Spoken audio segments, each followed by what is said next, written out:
사도 바울은 오늘 본문에서 말세에 어떤 일이 일어날 것인지에 대해서 기록을 하고 있습니다.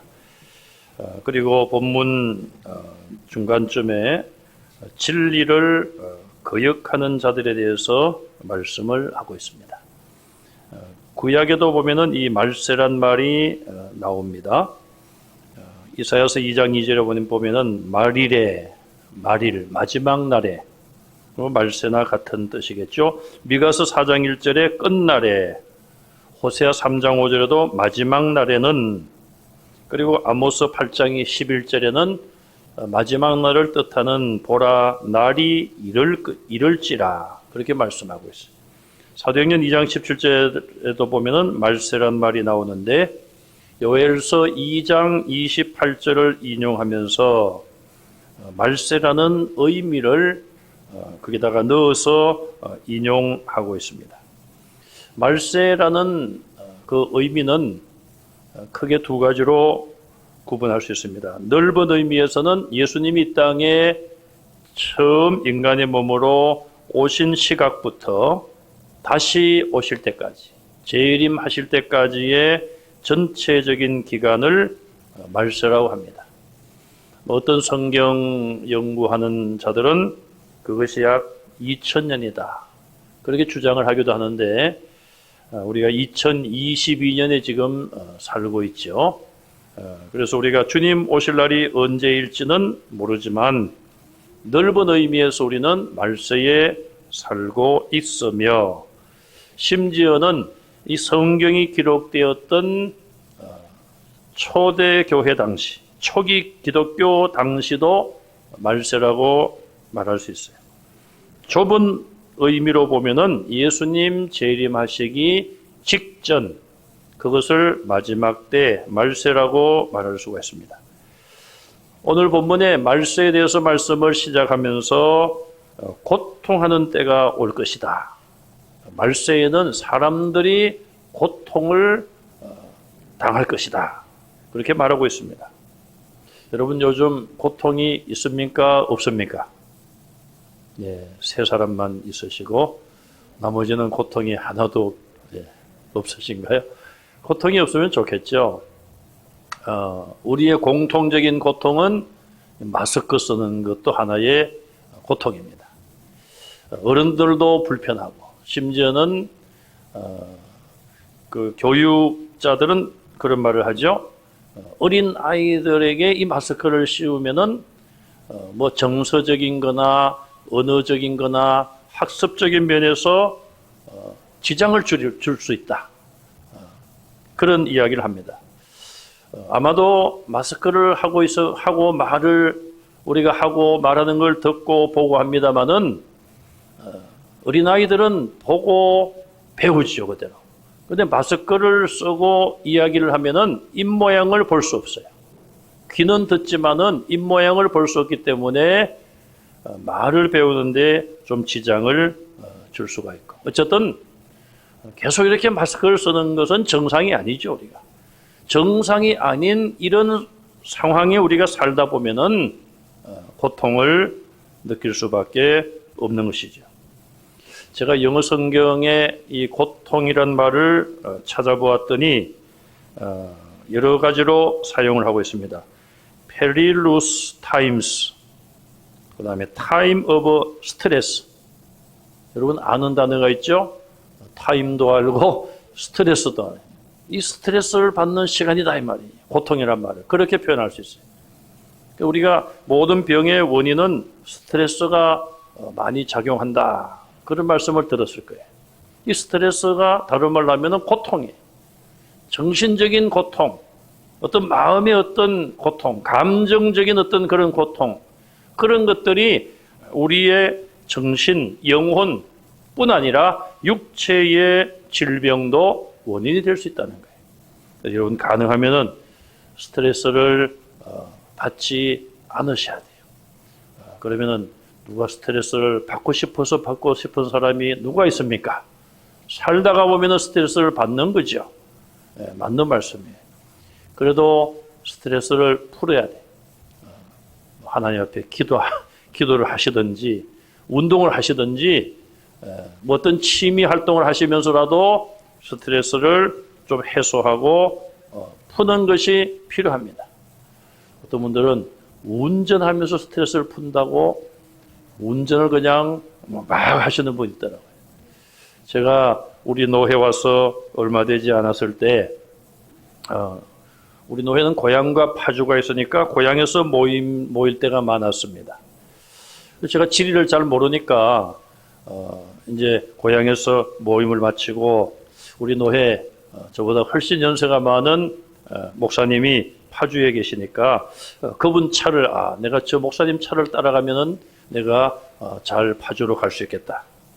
그래서 그 목사님 차를 따라가는데 이 목사님이 연세에 어울리지 않게 조그만 틈 있으면 싹 들어가시다가 그냥 샥 그렇게 하시는 거예요.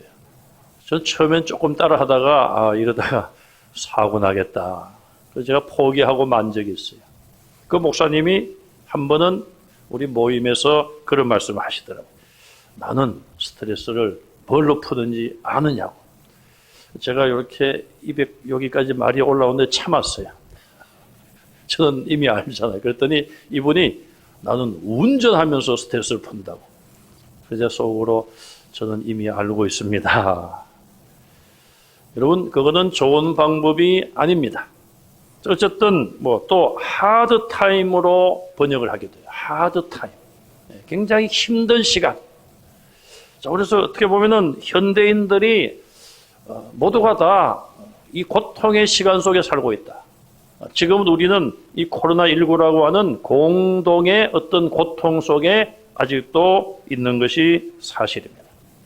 그런데 우리의 이런 육신을 힘들게 하는 이런 고통의 요인 외에 결국은 죄라는 것 때문에 말세에 사는 사람들은 큰 고통을 겪을 것이다.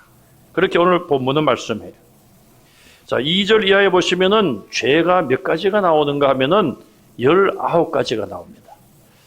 또 이걸 하나씩 다 헤아려 보실 필요가 없어요. 제가 미리 다 헤아려 봤습니다.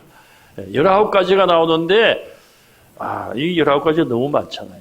그래서 일일이 하나씩 다 설명을 자세하게는 못 드리겠고요. 이거를 1번부터 19번까지 하면은 너무 지루하니까 절별로 해보겠습니다. 2절 말씀해 보시면은 8가지가 나와요. 첫째는 자기를 사랑하는 것. 이게 첫 번째 나와요. 자기를 사랑한다. 그럼 내가 나를 사랑해야지 누가 나를 사랑합니까? 이건 이기적인 것을 말하는 것이죠.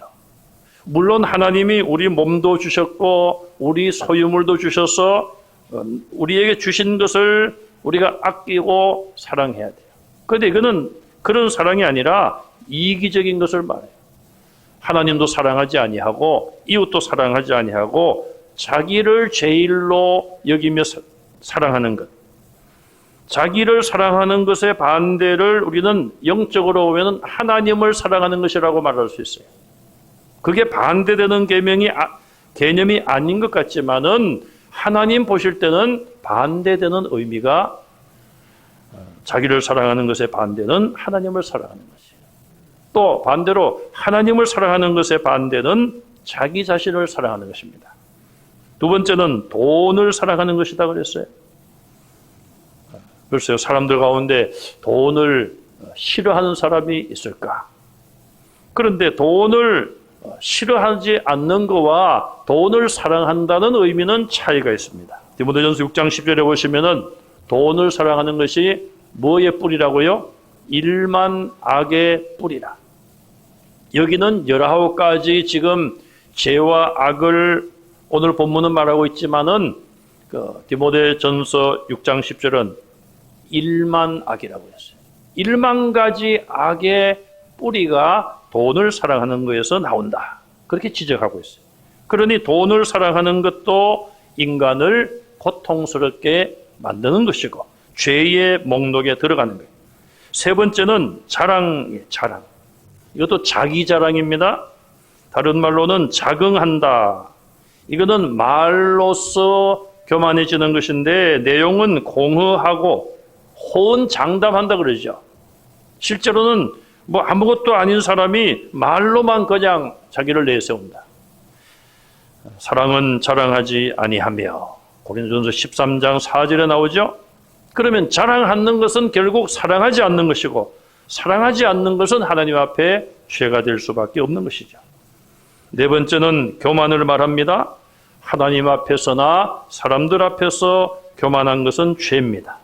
역시 고린도전서 13장에 보면은 사랑은 교만하지 아니하며, 하나님이 주신 가장 큰 계명인 사랑을 하기 위해서, 그 계명을 지키기 위해서는 교만해서는 안 된다는 거예요.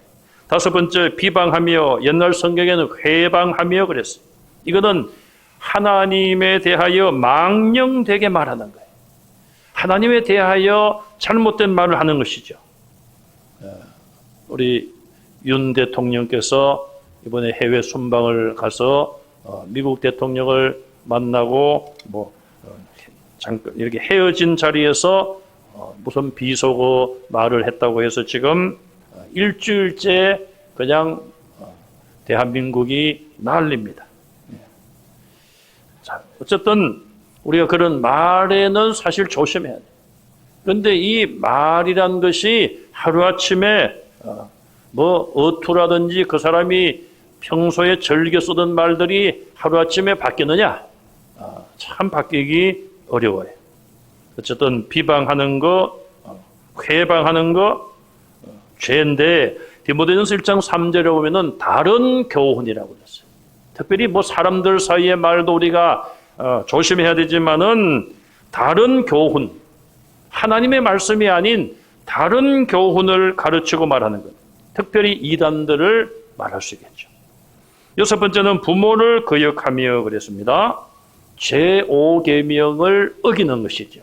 이거는 당연히 하나님 앞에 죄가 될 수밖에 없는 것이죠. 일곱 번째는 감사하지 않는 것.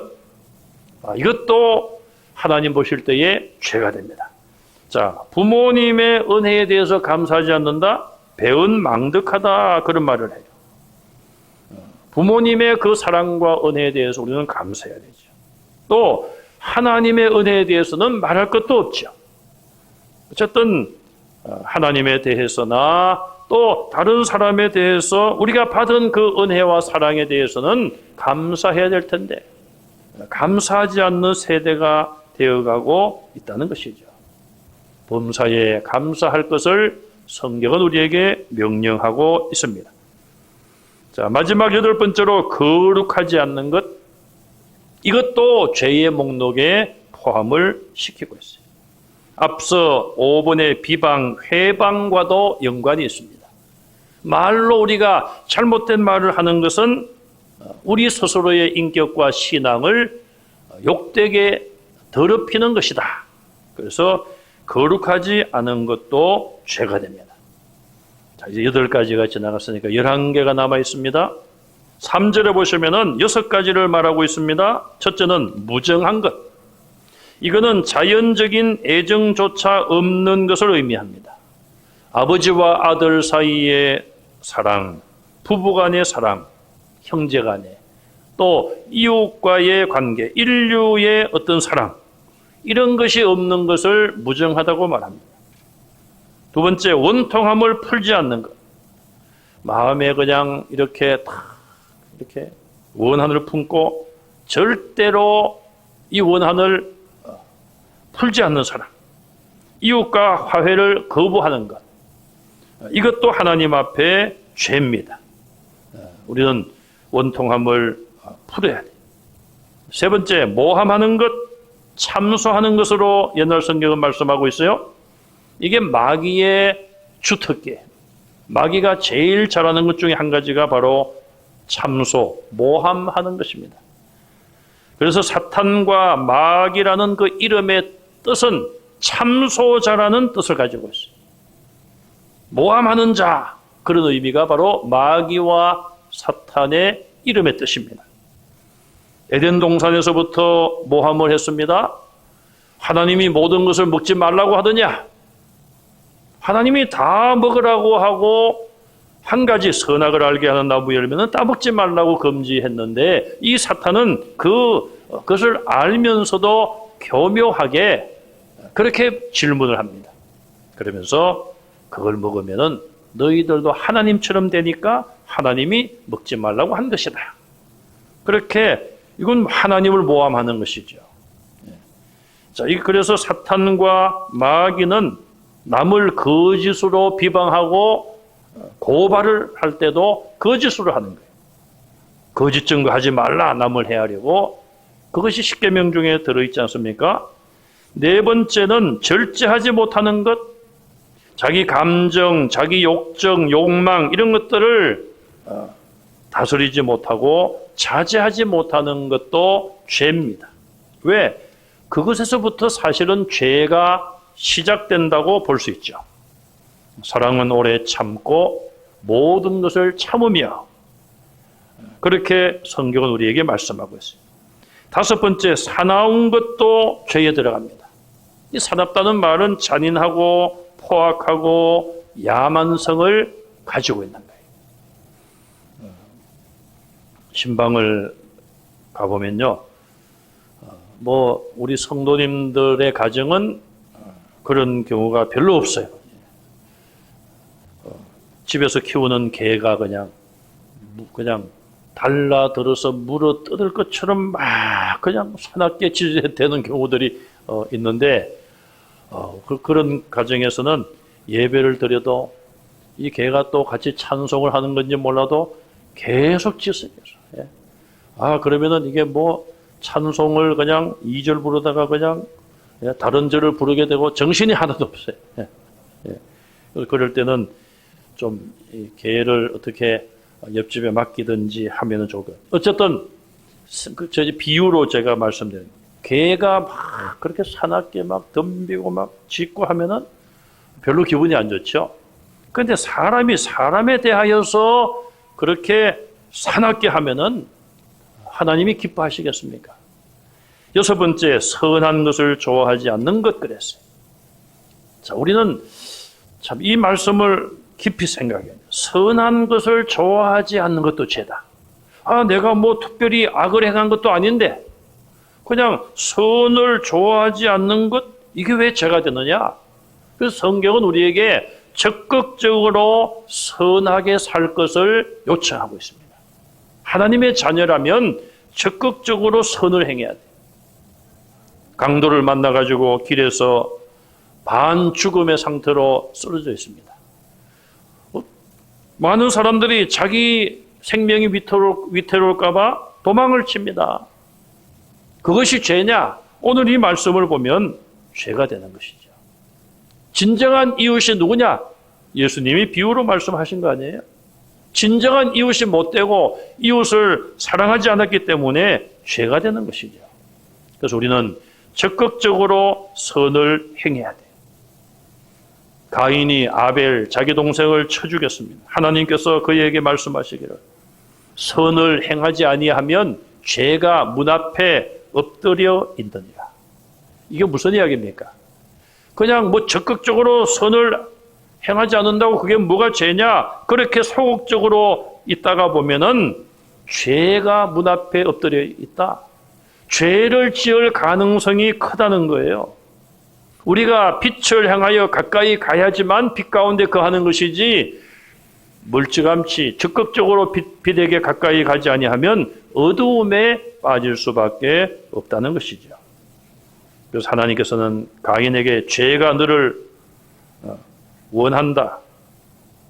너는 죄를 다스릴지라. 죄가 너를 원한다. 그러나 너는 죄를 다스릴지니라. 그렇게 말씀을 하셨어요. 자, 이제 6가지를 했으니까 14가지를 했습니다. 5가지만 남았습니다. 4절에 보시면은 4가지가 또 나와요. 첫째는 배신, 그래요. 배신. 옛날 성경을 보면은 배신하여 팔며, 배신자들은 대부분 팔아버립니다. 우리나라 회사에 중요한 기술을 담당하고 비밀을 알던 사람이 돈 때문에 다른 나라에 그 기술을 팔아버려요. 이거 국가를 배신하는 것이고 회사를 배신하는 것이 아니겠습니까? 배신한다. 성경에도 보면은 가룟 유다, 예수님을 배신하고 은 30에 팔았습니다. 자, 두 번째 죄는 조급하며 그랬습니다. 급한 것도 죄가 될 수 있어요. 특히 입을 경솔하게 열어 생각 없이 조급하게 말하는 것, 그것을 의미하고 있습니다. 이게 다툼의 원인이죠. 한 번, 두 번, 세 번, 네 번 생각해보고 말하면은 다투지 않을 텐데, 경솔하게 그냥 감정대로 입에서 나온 대로 말하다 보면은 결국 잘못을 저지르게 되는 것입니다. 윤 대통령도 좀 그런 말을 한 두 번, 세 번 속으로만 했으면 얼마나 좋았을까, 그런 생각을 해봐요. 자, 조급하지 말아야 됩니다. 세 번째, 자만하며, 이걸 자고라고도 번역합니다. 이거는 뭐 본문 2절에서 자랑과도 비슷하고 교만과도 비슷해요. 자만이란 말은 자기 스스로 만족하고 자기를 높이는 것을 말합니다. 자기 현실에 대해서 나는 이만하면 만족하다, 그건 자족이고요. 자만이란 말은 자기 스스로를 높이는 것입니다. 성경은 우리에게 다른 사람을 나보다도 더 낫게 여기라, 당신 나보다 더 훌륭합니다, 그런 마음을 가지라고 말씀하고 있어요. 마지막 네 번째, 쾌락을 하나님보다 더 사랑하는 것. 결국 이것이 우상이죠. 우상 숭배를 말하는 것이죠. 하나님보다 돈을 더 사랑하고 하나님보다 명예를, 세상이 주는 쾌락과 여러 가지 즐거움을 하나님보다 더 사랑하면 결국 하나님 보실 때에 그것이 죄가 된다. 이제 마지막 5절에 한 가지가 남아 있습니다. 경건의 모양은 있지만 경건의 능력은 부인하는 것이라 그랬습니다. 겉으로 보기에는 경건해요. 그런데 그 사람에게는 경건의 능력도 없고 경건으로 인하여 나타나는 능력도 인정하지 않는 자들이, 예를 들면 예수님 당시의 바리새인들과 유대교 지도자들, 그들의 겉모양은 다른 사람이 볼 때에 거룩하게 보였습니다. 그런데 그들에게는 능력이 없었어요. 병든 자를 위하여 기도하거나 아예 그런 시도도 없었습니다. 예수님이 그들을 책망하신 이유가 바로 거기에 있습니다. 외식하는 자여, 회칠한 무덤이라고, 독사의 자식들이라고 비난을 하신 것입니다. 그러나 예수님은 그들과 다르셨어요. 예수님의 가르침은 권위가 있었습니다. 왜? 가르치신 대로 행동하시기 때문에, 또 가르치시기 전에 그렇게 살으셨기 때문에, 행동을 하셨기 때문에 예수님의 가르침에는 능력이 있었습니다. 우리 교회 지도자들, 구역장, 교사들은 가르치는 위치에 있어요. 우리의 가르침이 능력이 있기 위해서는 내가 먼저 앞장서서 하나님의 말씀대로 살아야 돼요. 내가 말씀대로 살면서 가르칠 때에 그 가르침에 능력이 있는 것입니다. 우리는 19가지의 죄의 목록을 살펴보았어요. 바울은 디모데에게 네가 이 같은 자들에게서 돌아서라. 이런 많은 사람들이 만날 수 있고 교회 안에서도 있을 수 있다는 거예요. 그런 자들에게서 돌아서라. 6절과 9절에 보면은 진리를 대적한 자들의 실제 예를 제시하고 있습니다. 거짓 교사들을 의미하는데 그들은 그 당시에 이단인 그노시스파들, 영지주의자들이었어요.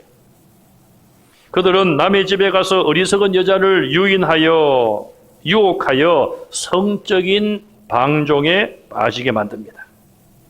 여기서 어리석은 여자는 신앙적으로나 영적으로 매우 어린 여자를 말합니다. 나이가 어리다는 것이 아니라 신앙적으로 어린 여자.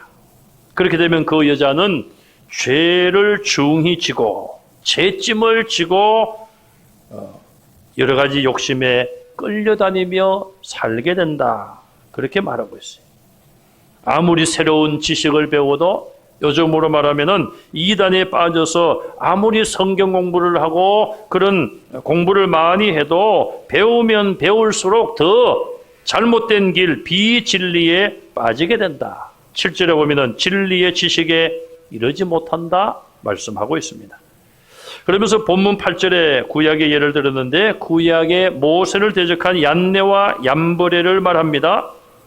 이것은 출애굽기 7장 11절 이하에 보시면은 모세와 아론이 바로왕 앞에 가서 지팡이를 던지면은 뱀이 되었죠. 그러자 바로왕이 요술사, 마술사 또 똑똑한 애굽 사람들을 불러오는데 마술사가 지팡이를 던지니까 뱀이 돼요. 그 마술사의 이름이 얀네와 얌브레로 알려져 왔습니다. 이 얀네와 얌브레가 모세를 대적했다. 이렇게 오늘 본문은 말씀하고 있습니다. 그것처럼 신약 성경, 이 성경이 기록될 당시에도 이미 영지주의라고 하는 이단들이 교회 안에 있었고 교회를 공격하고 있었습니다. 사도행전 13장 8절에도 보면 마술사 엘루마가 바울과 바나바를 대적했습니다.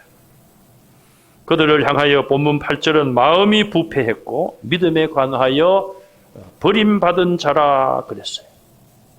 폐인이라는 것입니다. 요즘 우리나라는 쓰레기와의 전쟁을 하고 있습니다. 쓰레기 중에도 재활용이 가능한 쓰레기가 있습니다. 우리 하나님은 어떻게 보면은 리사이클링을 하는데 전문가이십니다.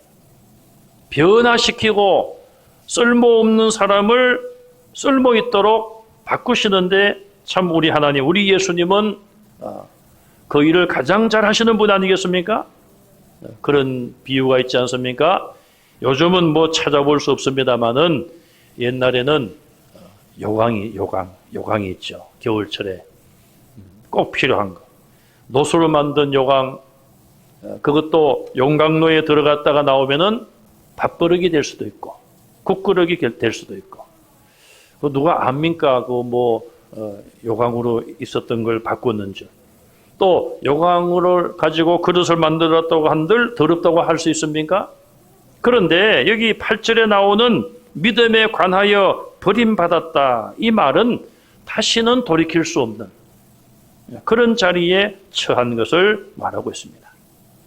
진리를 대적한 자들의 최후는 9절에 보니까 어리석음이 드러나게 되고 더 나아가지 못한다. 이 말은 이단들은 때가 되면은 사라진다는 말씀이에요. 우리나라도 보시면은 얼마나 많은 이단들이 있었습니까? 그러나 이단들의 주역들이나 교주들이 죽고 나면은 대부분 이단들은 힘을 잃어버립니다. 전도관이 그렇죠. 통일교, 문선명 씨가 죽은 이후에 지금 통일교는 우리나라에서는 존재를 찾아보기 어려워요. 또 지금 신천지, 하나님의 교회, JMS 등등 그런 이단들이 있지만은 오늘 이 말씀대로 더 나아가지 못하고 끝날 날이 다가오고 있습니다. 진리를 대적하는 자들의 최후는 결국 소멸이요 멸망입니다. 성도는 진리를 사모하고 진리를 따라야 되며 또 오늘 본문에 나와 있는 이 19가지나 되는 이 많은 죄의 목록을 우리가 살펴보고 우리 자신들을 이런 죄에서 멀리하고 하나님이 기뻐하시는 그런 성도가 되도록 노력해야 됩니다. 진리를 잘 배우고 또 이 진리를 잘 지키고 진리를 가르치고 그래서 진리를 하나님이 우리에게 주신 그 진리를 우리가 잘 지킬 뿐 아니라 잘 가르치고 전하는 우리 모든 영적인 부모님들 또 가정의 부모님들 다 되시기를 주님의 이름으로 축원합니다.